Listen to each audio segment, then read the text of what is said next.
आज सकाळीच चेतन दादाला बोलावलं होतं, कारण की एसीचं कॉम्प्रेसर आहे ना, त्याच्या पत्राचा आवाज येत होता, तेच व्यवस्थित करायला. त्यानंतर मी स्वयंपाक वगैरे बनवून घेतला होता. मी डायरेक्टच तुम्हाला नैवेद्याचं क्लिप दाखवते. मी यांना सांगितलं की नैवेद्य वगैरे काढा म्हणून. आम्ही सकाळीच जेवण वगैरे केलं होतं. जनरली होळीला संध्याकाळी करतात, पण मी सकाळीच केलं होतं. कारण चुचू मला जेव्हा करू देते ना, मला तेव्हा सगळं करावं लागतं. आणि मस्त जेवण वगैरे केलं आणि संध्याकाळी मस्त होळीकडे गेलो. होळीकडे गेलो ना, पहिले अगोदर आली होती ना, तेव्हा हे झालं नव्हतं.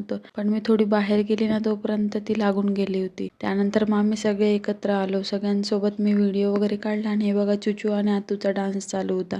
पण माझ्या चुचूला तिथं गरम होत होता ना, तिच्या चेहऱ्यावर अजिबात स्माईल वगैरे नव्हती. त्यानंतर आम्ही गरिबांमध्ये पुरणपोळी वगैरे वाटायला गेलो होतो. आणि हे आहे ना, दीदी दरवर्षी करतात. म्हणजे सगळ्यांकडनं पुरणपोळ्या वगैरे जमा करून बॉक्स तयार केलेला असतो आणि ते तिथं गरिबांमध्ये वाटायला घेऊन जातात. म्हणजे त्यांची पण होळी आनंदी करतात. तेच घेऊन गेलो होतो. तिथं सगळ्यांना वाटून वगैरे घरी आले आणि तेच सकाळचं सगळं पडलेलं होतं ना जेवायचं, तेच गरम करायला घेतलं होतं.